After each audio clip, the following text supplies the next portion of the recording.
Graça e paz, irmãos. Louvado seja o nome do nosso Senhor. Queria convidar você a abrir sua Bíblia no livro de Atos, no capítulo 2.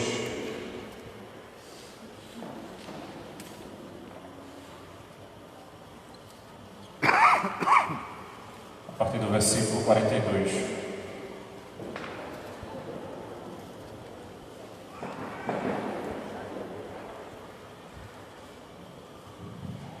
O texto bíblico diz o seguinte: E todos continuavam firmes, seguindo os ensinamentos dos apóstolos, vivendo em amor cristão, partindo o pão juntos e fazendo orações.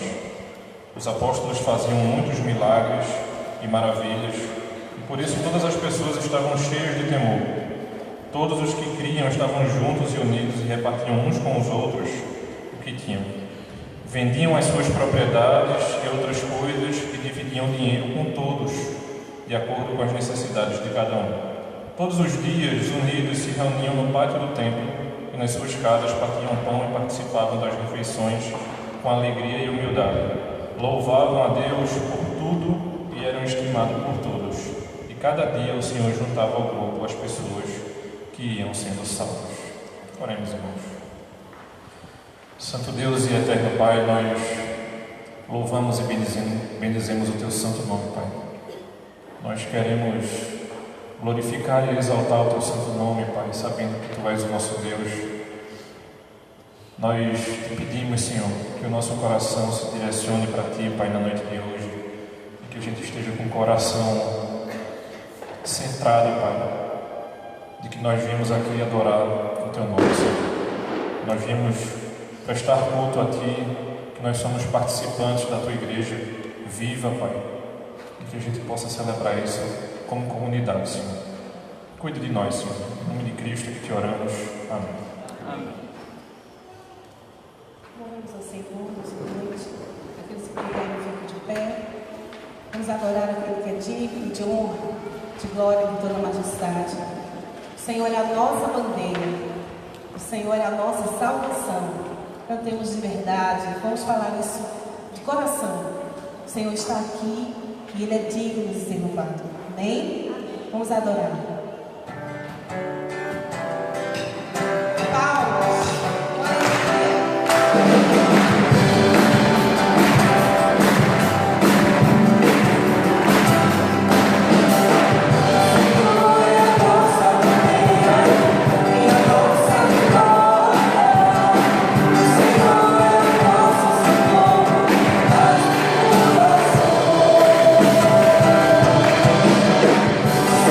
Senhor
como é bom estar em igreja, em comunhão com os outros. Somos corpo, somos famílias de Deus, eleitos por Cristo para sermos participantes dessa família. Amém? Então vamos cantar esse hino como uma oração, como uma gratidão ao Senhor. Somos corpo, somos família. E aquele que está do teu lado, olha lá, aquele que está do teu lado se fez corpo também em Cristo. Que a gente possa cantar olhando para o nosso irmão, adorando ao Senhor e agradecendo ao Senhor por fazer parte dessa grande família do Senhor. Amém? Vamos louvar ao Senhor.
Pensando acerca dessa música que a gente acabou de cantar, queria que nós tivéssemos um tempo de intercessão pela nossa igreja agora. Eu queria que você se colocasse diante do nosso Deus. E a gente pede que, assim como a gente tem vivido de maneira pacífica aqui na igreja, que a gente possa continuar vivendo dessa maneira. Né? E um desses motivos de oração que eu quero que você coloque, além da boa condução da nossa igreja, é a respeito da eleição que a gente terá daqui a alguns meses, tanto de presbíteros quanto de diáconos, de pastores. A gente possa estar intercedendo nesse momento agora, e eu pediria que ao final desse momento o presbítero Eli possa estar orando a respeito das eleições que nós teremos daqui a alguns meses.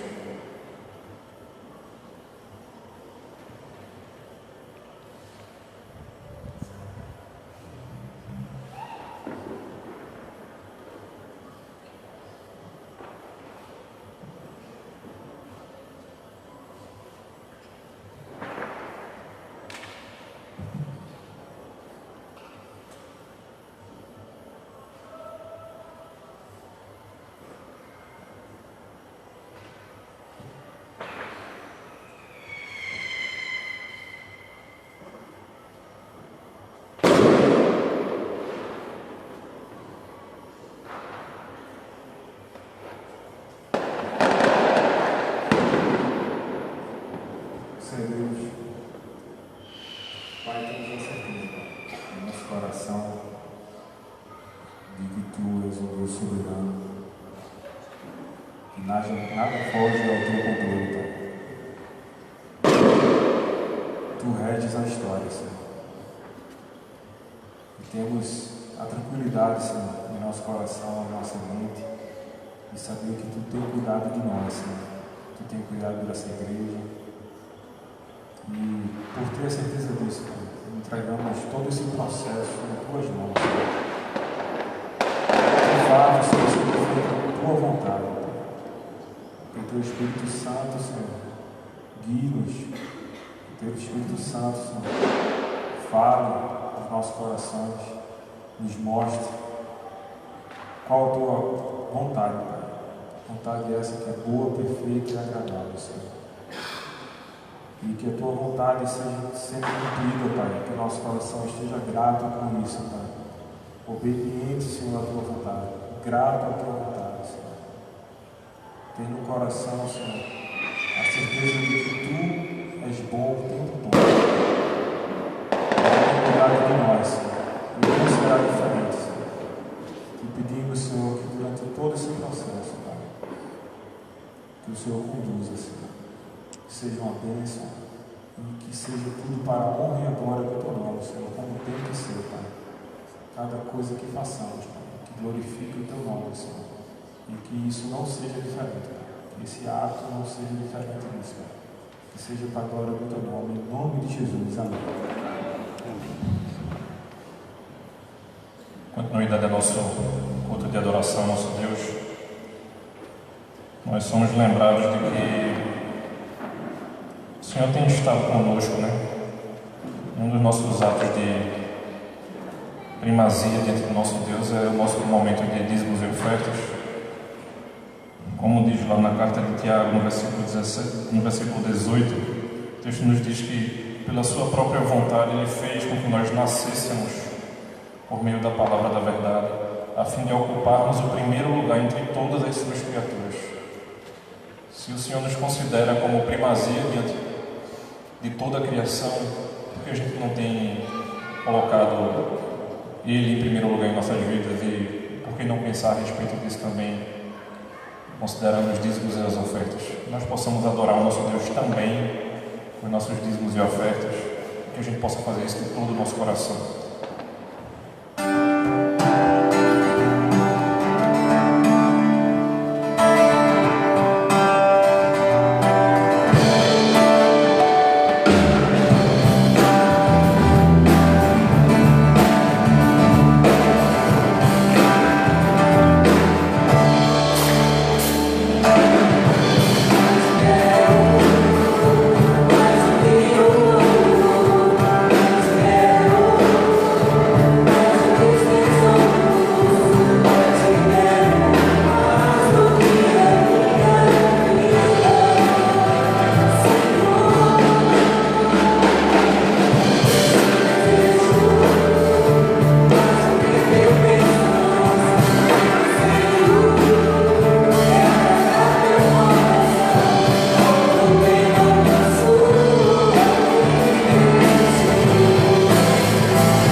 somos gratos, Senhor, por poder participar desse momento, Pai.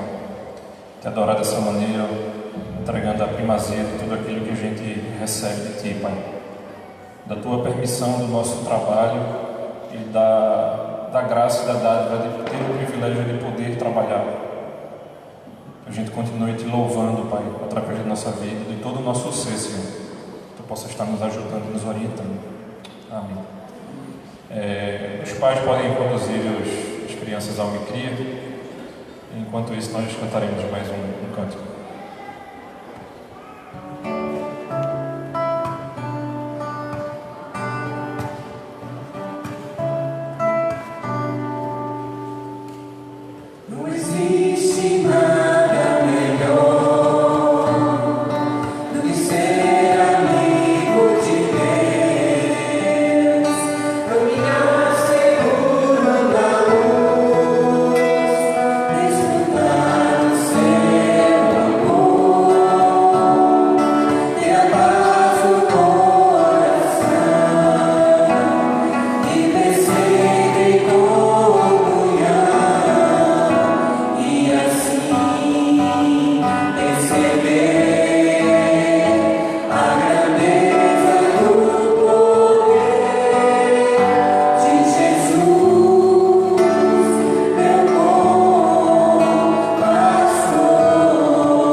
Pensei que o visitante ia ficar aqui. Irmãos, podem se assentar. Queria convidar você a abrir a sua Bíblia na primeira carta de Pedro.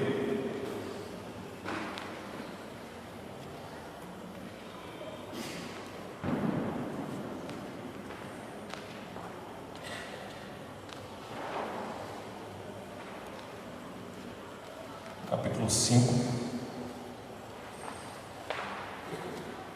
dando continuidade ao nosso estudo sobre comunhão, sabendo que domingo passado a gente não pôde seguir com o estudo por conta da chuva.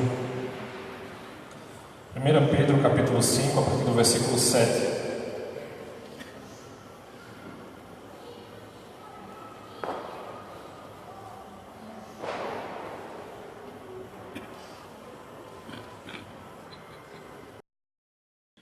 Do versículo 5 ao versículo 7.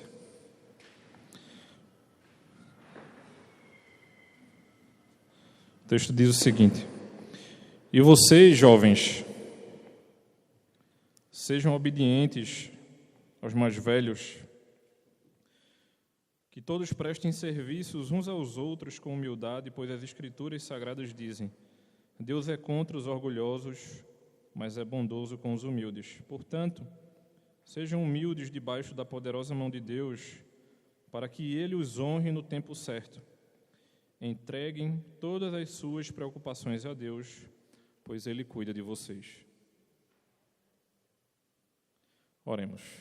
Santo e eterno Deus, que Tu possa conduzir os nossos corações nesse momento, Senhor, e que a gente não somente tenha entendimento da Tua palavra, mas que a gente tenha a capacidade de aplicá-la também nas nossas vidas, Senhor. É isso que nós Te pedimos, Pai. Amém.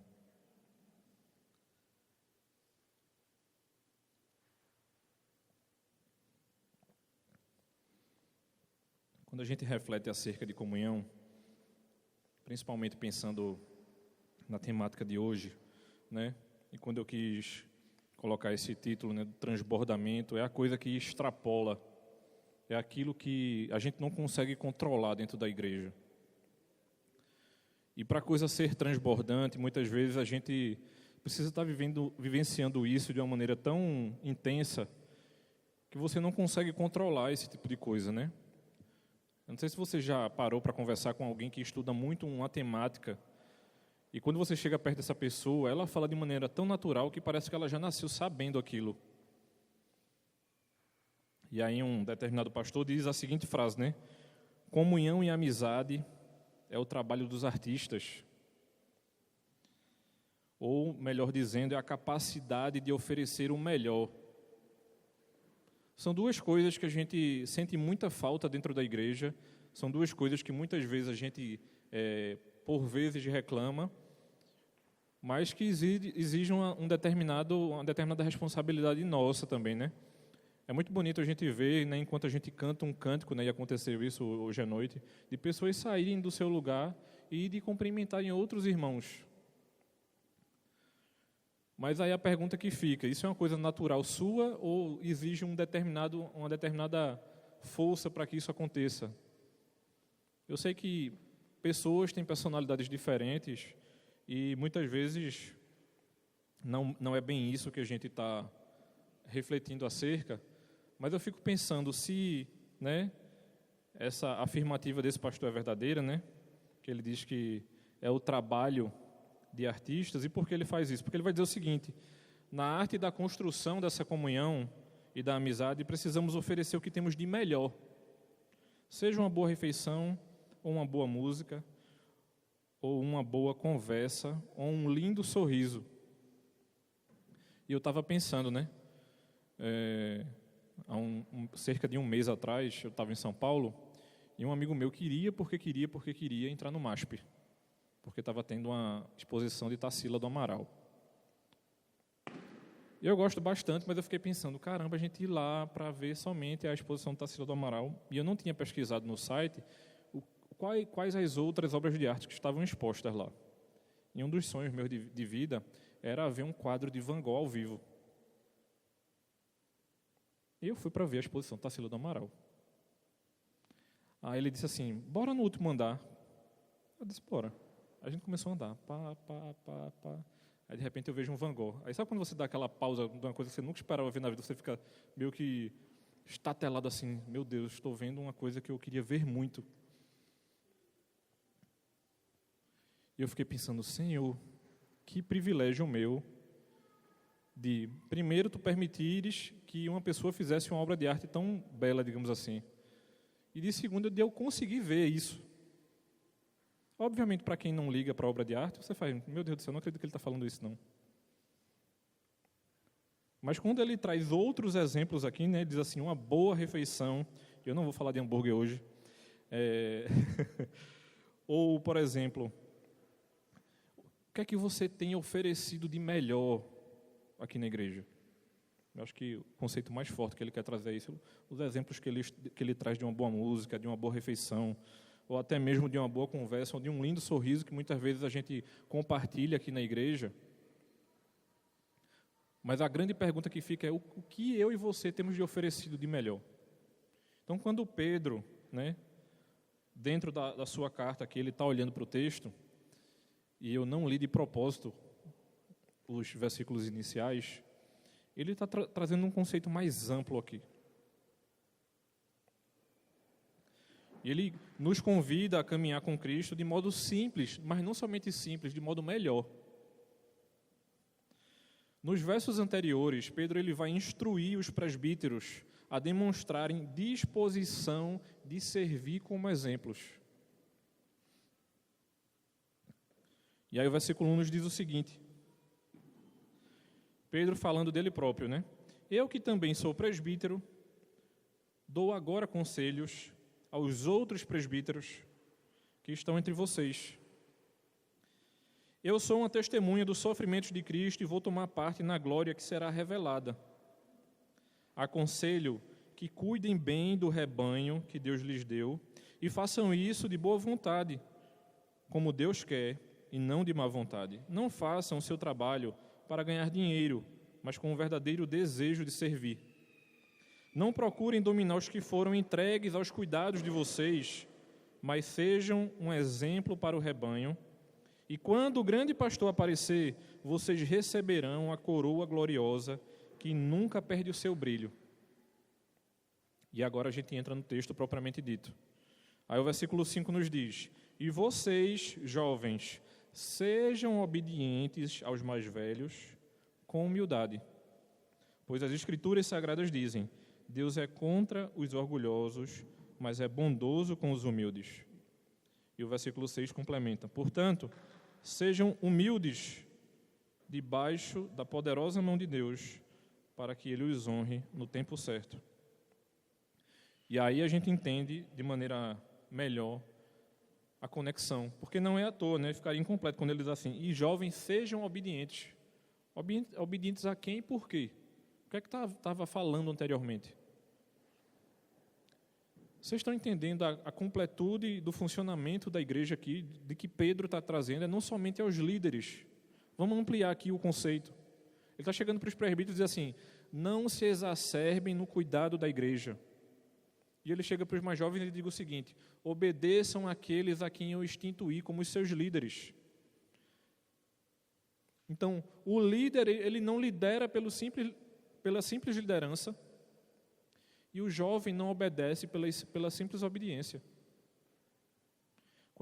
Quando nós pensamos do bom funcionamento da igreja, né, e pensando acerca dessa temática de comunhão, quando eu e você olha para esse texto e diz assim, Senhor, o que é que tu queres nos ensinar a respeito de comunhão também, olhando para esse texto?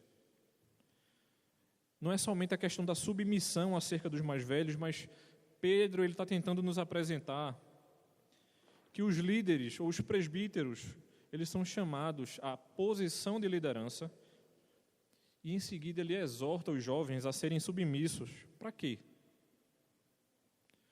Porque tanto a obediência quanto a humildade são duas questões importantíssimas para a igreja. E é como se ele pegasse os dois exemplos máximos aqui no texto. Presbíteros, liderem com humildade. E jovem, por mais que você tenha dificuldade em ser obediente, eu preciso que você o seja. Que é uma tarefa muito difícil para o jovem. Então, quando Cristo chega para nós, através do apóstolo Pedro, diz assim, olha, eu preciso que vocês sejam obedientes e humildes. Para mim, a chave do transbordamento da comunhão está nessas duas palavras. Por quê? Nós não conseguiremos fazer com que as pessoas de fora olhem para nós se nós não formos obedientes e humildes. Como é que eu e você, nós queremos ser uma comunidade amiga, se nós, por muitas vezes, temos grande dificuldade em sermos obedientes e humildes? Então esse é um grande desafio para nós. Por quê? Para mim, o processo de transbordamento é para ser uma coisa natural. Então, se a comunhão está sendo natural para nós como igreja, para mim o transbordamento será natural e as pessoas olharão de fora para dentro e vai dizer assim, rapaz, eu quero fazer parte dessa comunidade, porque as pessoas que estão aí se amam e têm uma comunhão belíssima.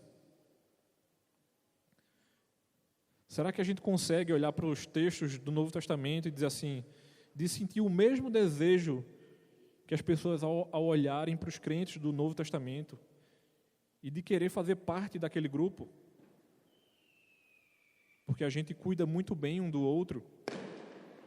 Então, não é sem sentido quando Pedro chega para nós e diz assim, eu preciso que vocês se vistam de humildade. é realmente assumir isso para si. É tipo assim, você não veste nada que você não ache muito bom ou bonito. Por mais que outros não possam gostar, mas eu não quero entrar nesse mérito aqui não, de se a roupa é bonita ou feia, mas considere o seguinte: se é uma coisa para viver o tempo inteiro conosco, não é à toa essa imagem que Pedro cria para nós, assim, eu preciso que eu e você vista-se de humildade. E essa orientação é para que nós possamos nos ater quanto à questão da humildade, a respeito da conduta, de tal maneira que todos passem a reconhecer para a nossa vida, para nós como Igreja de Cristo, que nós realmente somos humildes. E não porque nós conseguimos fazer isso, mas sim porque, a partir do momento que eu e você nos atrelamos verdadeiramente ao Espírito, a gente realmente conseguirá se vestir com humildade. Então, a partir do momento que eu e você conseguem dar esse passo de começar a refletir de que a gente precisa fazer isso, para mim a gente está dando um passo não somente como igreja, para ter mais comunhão, mas para fazer com que os de fora comecem a olhar para nós como verdadeiramente Igreja de Cristo.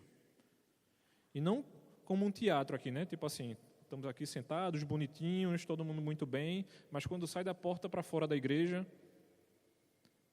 é como se as brigas e as complicações e as problemáticas voltassem à nossa mente e a gente estivesse aqui simplesmente fazendo um teatrinho diante de nós mesmos. Então, para que a gente possa ser agraciado pelo nosso Deus, a gente deve lembrar de suprir, ou de que o Senhor já supriu todas as nossas necessidades. Ou seja, enquanto eu e você estiver brigando por essa comunhão, tem alguma coisa errada. Agora, a partir do momento que a gente começa a entender de que o Senhor verdadeiramente cuida de nós, a gente começará a exercer essa comunhão. Se eu tenho plena ciência de que tudo aquilo que vem à minha mente eu lanço diante do Senhor e eu confio nele plenamente, eu não estarei preocupado em ser suprido, mas eu começarei a olhar para a igreja e começarei a atender os irmãos. Ou seja, esse olhar de cuidado para a igreja, né, pegando o gancho a respeito da eleição, não é somente uma responsabilidade da diaconia da igreja. Eles têm essa responsabilidade de maneira prioritária, mas nós todos temos essa responsabilidade. Porque se assim o fosse, a gente jogaria toda essa responsabilidade comunitária, digamos assim, para a diaconia. Então quer dizer que eu não devo estar preocupado com o próximo, quando na verdade o Senhor nos chama a esse tipo de preocupação. Então, a partir do momento que eu e você atribuímos algo a nós, nós não apenas roubamos de Deus, mas fazemos com que nos tornemos adversários do próprio Deus. Ou seja, a partir do momento que a gente coloca verdadeiramente o nosso coração diante do Senhor, a gente não passa a reivindicar nada diante do próprio Deus. Cai por terra, por exemplo, a teologia da prosperidade, que diz que eu e você precisamos exigir algo de Deus. Você acha que o Senhor não sabe daquilo que realmente a gente necessita? Se o Senhor fosse dar tudo aquilo que a gente pede, muitas vezes a gente deseja coisas erradas.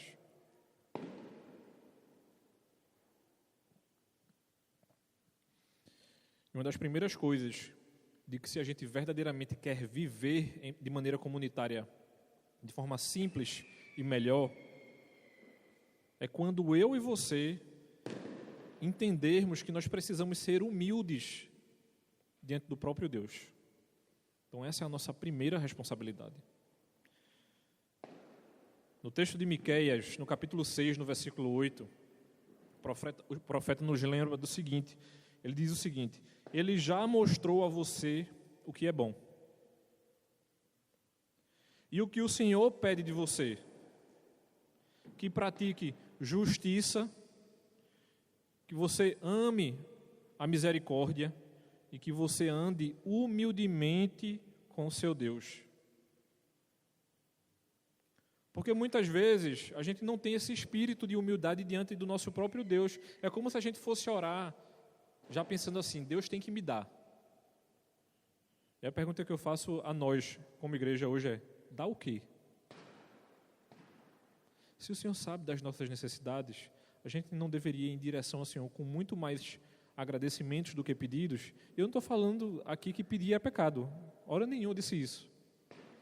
Mas é simplesmente uma reflexão partindo daquilo que a gente muitas vezes exige como igreja, como comunidade, de que nós queremos ter mais comunhão, mas uma das primeiras coisas que a gente precisa fazer é ter esse coração humilde e que muitas vezes a gente não tem nem diante do nosso próprio Deus, quanto mais diante da comunidade. Porque ser humilde comunitariamente é uma consequência da nossa humildade diante do próprio Deus. E aí nós saímos desse primeiro aspecto, a respeito do complemento da comunhão, e adentramos no segundo, que é a necessidade da comunhão. Quando a gente começa a refletir sobre se é necessário ou não termos comunhão, existe uma problemática que a gente precisa resolver de uma vez por todas, que é o seguinte: para eu e você, para que nós como Igreja de Cristo possamos atingir essa comunhão,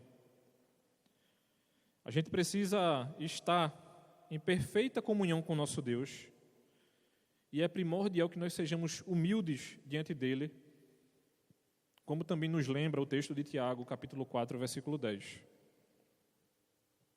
Então, a partir do momento que a gente demonstra humildade para com Deus, é como se fosse uma coisa automática a gente demonstrar comunhão diante da comunidade em que vivemos. Por quê?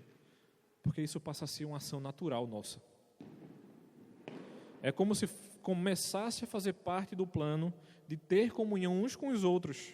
Então, a partir do momento que Pedro nos convida à humilhação, no versículo 6 ele vai dizer o seguinte aqui: portanto, sejam humildes debaixo da poderosa mão de Deus. O que ele está querendo dizer aqui é o seguinte: humilhem-se diante do próprio Deus. De hora nenhuma aqui exija algo diante do nosso Deus. Ele está nos convidando a, eu e você, sujeitar a nossa vida de tal modo diante de Deus que a gente consiga e comece a confiar de maneira exclusiva em Deus. Eu diria que esse é um dos trabalhos ou dos aspectos mais difíceis da igreja do século XXI. Nós queremos ter uma vida independente de Deus. É como se eu e você, por muitas vezes, ou em determinados momentos, a gente vivesse um cristianismo de fachada. A gente frequenta a igreja, a gente ora para Deus, mas quando a coisa aperta, você quer tentar resolver. Porque o mundo hoje, ele não, essa imagem aqui está no lixo, viu? A gente se humilhar, você tem que ser o melhor. E você tem que mostrar que é o melhor. Porque se você não mostrar que é o melhor, você não consegue vender o seu produto. E às vezes o seu produto é você próprio.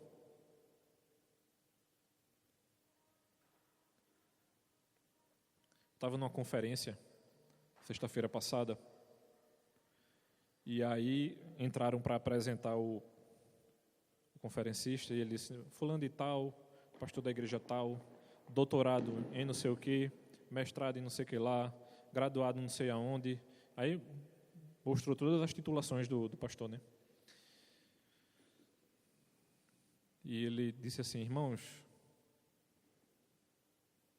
essas titulações sem a graça do Senhor não são nada. Pode até torná-lo um melhor estudante, digamos assim, um melhor estudioso em determinado assunto. E não é desmerecendo o nosso estudo, mas é para a gente começar a entender de uma vez por todas de que a gente precisa confiar verdadeiramente em nosso Deus. Ou seja, o nosso trabalho, por exemplo, é porque o Senhor cuida de nós. E a nossa comunhão dentro da igreja também deve ser. Se a gente confia verdadeiramente no nosso Deus, se a gente coloca os nossos desejos diante dEle, se a comunhão da sua igreja inquieta o seu coração, você tem colocado isso diante do Senhor? E será que a gente tem orado com o coração não somente paciente, mas disposto a atender aquilo que o Senhor quer. Porque uma das maiores problemáticas a respeito de comunhão da igreja, dessa extrapolação dos de fora enxergarem isso, é porque muitas vezes eu e você, nós criamos um tipo de comunhão que o Senhor não quer que a gente aplique isso. E esse tipo está tão firmado e fixado em nossas mentes que a gente acha que aquilo é o melhor que deve acontecer na igreja, quando na verdade o Senhor não quer que a gente faça nada daquilo. Então, quando a gente se coloca diante de Deus, a gente precisa ter um senso de insignificância. Porque Cristo nos lembra, lá no Evangelho de Mateus, capítulo 18, nos primeiros versículos, de que uma pessoa humilhada como uma criança pequena é a maior no reino dos céus. Tem imagem mais vulnerável do que uma criança pequena? Uma criança nova, completamente dependente do pai. O Senhor nos deu bastante capacidade para nós usarmos para a honra e glória dEle. Mas uma das primeiras capacidades que Ele espera que a gente use dentro desse aspecto da humildade é que eu e você se humilhe e seja humilde diante do nosso Deus. E, consequentemente, essa humildade e humilhação vai gerar automaticamente uma obediência melhor. Que é quando ele mostra a imagem do jovem, no versículo 5. Sejam obedientes. O fato dele trazer a imagem do jovem não significa que nós todos, como igreja, não temos que ser obedientes ao Senhor e aos nossos líderes. Então, nossas provações, elas não devem desconstruir a nossa comunhão. A gente não deve perder a coragem e a gente nem poderia ou deveria ficar desanimado. Porque, pense comigo, se Deus responde o nosso ato de humildade, essa resposta do Senhor será nos exaltar diante dos outros. Aquilo que muitas vezes eu e você espera que o Senhor faça e que a gente visualize e perceba, Ele fará no tempo que Ele quiser, para a honra e glória dEle, até a nossa exaltação e para a honra e glória do Senhor. E é por isso que eu e você, a gente deve ser completamente dependente do nosso Deus. Porque no momento certo, nós seremos exaltados.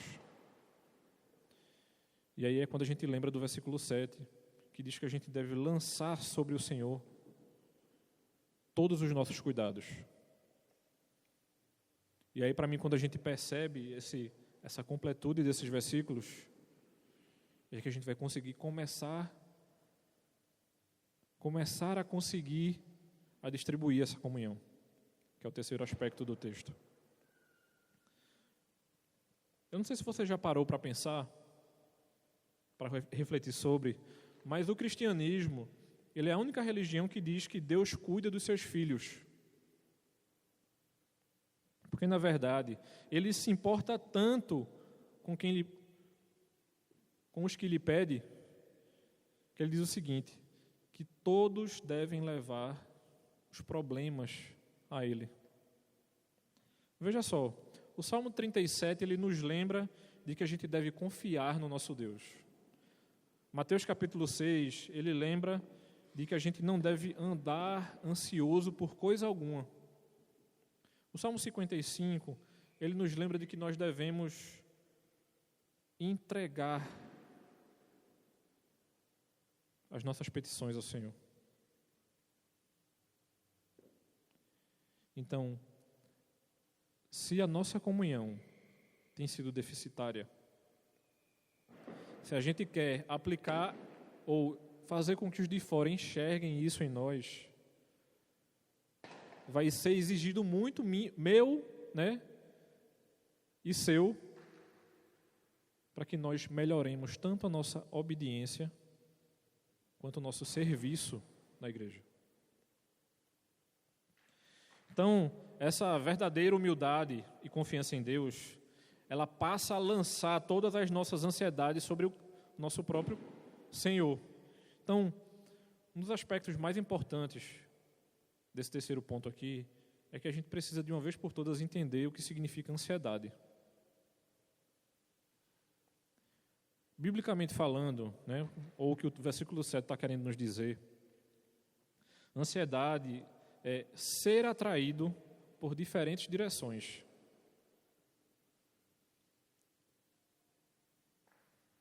Então, se você é atraído simplesmente pelo Senhor, não vai haver ansiedade. Ou seja, aquela pessoa que verdadeiramente confia no seu Deus, ela terá uma vida muito mais tranquila. E será muito mais simples para ela obedecer a Deus, porque o coração dela está fincado, confiante no Senhor. A ideia de confiança no Senhor é a ideia de cravejamento de uma pedra. Você já tentou tirar uma pedra cravejada em alguma joia? O ourives, ele craveja a pedra de uma maneira que quando a pedra encaixa, você não consegue mais tirá-la. A nossa confiança no Senhor deveria ser igual a um cravejamento. É como se você tentasse fazer esse movimento aqui, ó, e a pedra não saísse do lugar. Eu não estou falando que 100% do tempo a gente consegue fazer isso, mas a gente deveria lutar contra o nosso próprio coração pecaminoso, pedir ao Espírito Santo para que a gente conseguisse dar determinados passos a respeito disso. Porque o que é que a ansiedade faz comigo e com você? A ansiedade, ela tem um efeito debilitante sobre a nossa vida e ela é resultante da nossa perda de confiança e segurança em Deus. Então, o verbo lançar, né, quando o texto bíblico diz lancemos sobre Deus, significa um ato que exige esforço. Não é tipo você soltar aqui do lado, não é você literalmente arremessar. É você pegar tudo aquilo que está afligindo o seu coração e você arremessar tão longe que você não consiga mais ver. E isso não significa de que a gente não possa passar mais por esse tipo de problema. Porque mesmo que os problemas persistam, a gente precisa ter em nossa mente de que o Senhor cuida de nós. Tanto no Antigo Testamento quanto no Novo, a promessa de Deus de cuidar dos seus filhos, ela é certa. Então eu e você, nós precisamos confiar nisso. E o que é que a gente pode concluir acerca disso tudo? A primeira delas é a seguinte: o mundo, ele não considera a humildade como uma virtude, mas uma fraqueza que o ser humano deve evitar. As Escrituras nos exortam a sermos humildes diante de Deus e dos homens. Mas na vida diária, eu e você, nós precisamos lembrar que muitas vezes a prática é diferente da teoria. Então, por mais bonito que possa parecer o meu discurso, eu sei o quanto é difícil muitas vezes a gente aplicar tudo isso que a gente está ouvindo na noite de hoje. E a gente precisa verdadeiramente confiar no Espírito Santo para que isso verdadeiramente aconteça. Grande parte do nosso fracasso na comunhão deve-se aos falsos ideais e às fantasias que eu e você muitas vezes projetamos acerca do que é comunhão na igreja. E para que a gente possa entender isso de uma vez por todas, dos grandes autores que escrevem acerca disso, Dietrich Bonhoeffer, pastor preso pelo governo alemão no período de Hitler. E isso eu posso dizer a você, viu? Esse aqui sabia o que era sofrimento. Ele diz o seguinte acerca da comunhão da igreja: a comunhão falha porque o cristão traz em sua bagagem uma ideia bem definida de como deve ser a vida cristã em comum e se empenhará por realizar esta ideia. Qualquer ideal humano introduzido na comunhão cristã perturba a comunhão autêntica e há de ser eliminada, para que a comunhão autêntica possa sobreviver. Ou seja, o que é que Bonhoeffer estava querendo nos dizer acerca disso? Para ele, o ideal que cada um traz para a igreja acaba sendo maior do que a própria comunhão e termina destruindo-a. E a pergunta que surge é a seguinte: será que o que eu e você temos desejado acerca de comunhão é realmente aquilo que o Senhor quer que aconteça como comunhão na igreja? Ou é uma coisa que eu e você pode ter construído em nossa mente? Se você parar para perguntar irmãos de gerações diferentes aqui na igreja acerca do que é uma boa comunhão, você vai ter imagens completamente diferentes.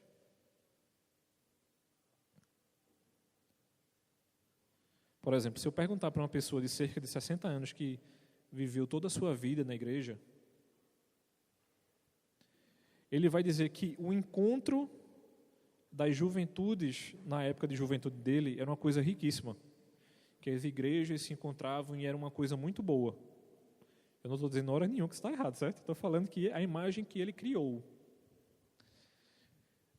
Se eu perguntar para uma pessoa de cerca de 40 anos o que é uma boa comunhão dentro da igreja, ele vai começar a lembrar das sociais que haviam no final da década de 80 e início da década de 90, e ele vai dizer que aquilo ali era a melhor coisa que tinha na igreja.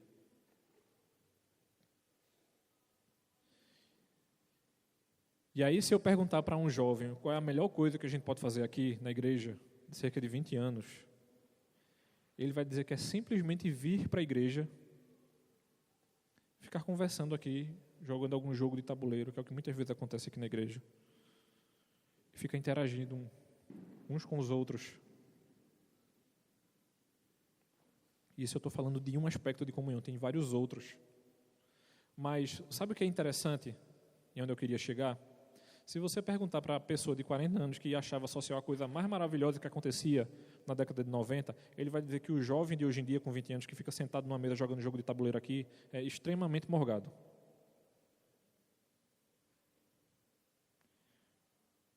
E se a gente perguntar para a pessoa de cerca de 60 anos que havia essa interação entre as igrejas, ele vai dizer que os dois grupos é que são. Porque ficar preso aqui na igreja é uma coisa péssima. A gente não conhece outras pessoas, não conhece outras igrejas.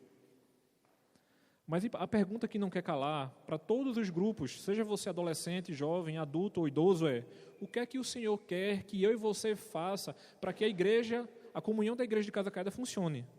E não esses estereótipos que muitas vezes eu e você criamos em nossa mente. Isso é uma grande tentação nossa. Coisas que deram certo no passado, a gente quer muitas vezes aplicar agora como se fosse funcionar novamente.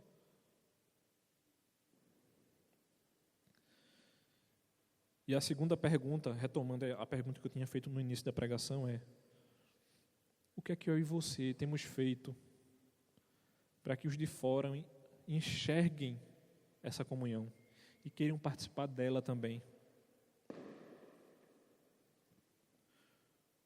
Um dos grandes estudos feitos acerca de evangelização nos dias de hoje é que uma das grandes vantagens que a gente tem no processo de evangelização é que a maioria das pessoas tem um determinado grupo de afinidade.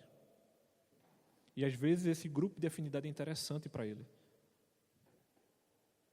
Ou seja, muitas vezes as pessoas são atraídas simplesmente porque nós somos um grupo. Mas será que ser igreja é simplesmente ser um grupo que se reúne?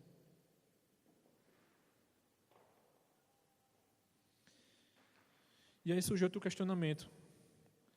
Se devemos ser artistas, como disse aquele pastor no início, né? Na arte da comunhão, sem humildade, irmãos, isso é impossível. Enquanto as coisas não funcionarem na nossa casa, ou seja, na nossa igreja, não haverá transbordamento. E isso se dá, por muitas vezes, por conta desses estereótipos que eu e você criamos e que o pastor Bonhoeffer nos lembra aqui. Então eu acho que uma primeira responsabilidade nossa é perguntar ao Senhor o que é que Ele espera de nós como igreja a respeito desse aspecto de comunhão. E o segundo deles é que a gente possa cuidar do nosso lar, verdadeiramente como o nosso lar. Será que você tem cuidado da sua igreja tão bem quanto você tem cuidado da sua própria casa? No aspecto da comunhão. Se isso é uma coisa problemática, se essa temática é uma coisa problemática para você, será que você tem pedido a orientação do Senhor para que deixe de ser e que você passe a aproveitar esse aspecto da igreja? Porque isso deveria ser uma coisa natural entre nós. Esse transbordar deveria ser uma coisa natural da Igreja de Cristo. Eu não estou dizendo que nós não fazemos nada e nem estou dizendo que a gente não possa melhorar. Mas isso é um alerta para nós.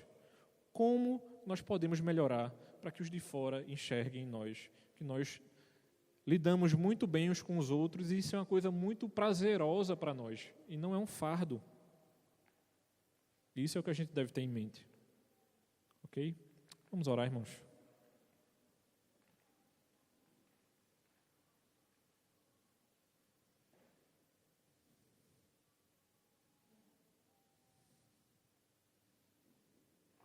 Santo Deus e eterno Pai,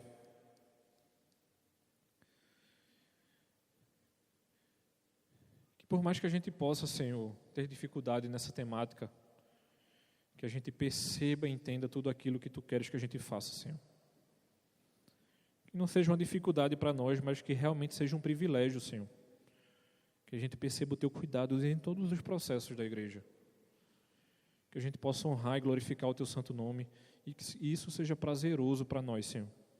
Nos ajuda nesse processo, nos ajuda nessa temática, Pai, nos ajuda a exercer melhor uma de nossas responsabilidades como igreja Tua, Senhor. Cuida de nós, Pai. Em nome de Cristo é que Te oramos. Amém.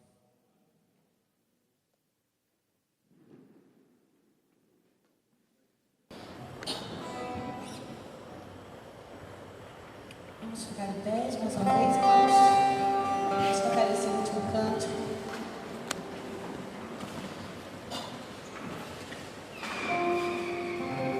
Como é precioso, irmão, estar bem junto e juntos, lado a lado, andarmos com Jesus.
Santo e eterno Deus, nós te louvamos, Senhor, pelo privilégio de estarmos aqui participando desse culto dedicado a Ti, Pai. Que nós verdadeiramente entendamos a respeito daquilo que nós vimos fazer aqui, Senhor, que é prestar culto a Ti e celebrar isso dentro da Tua presença, através do Teu Espírito, Pai. Que nós reconheçamos o Teu senhorio sobre as nossas vidas e que nos ajude, Pai, nesse aprendizado sobre comunhão, Senhor. Receber a graça, irmãos. A maravilhosa graça do nosso Senhor e Salvador Jesus Cristo, o amor de Deus, o nosso Pai, e as ternas consolações do Espírito estejam com cada um de nós, agora e para todo sempre. Amém. Amém.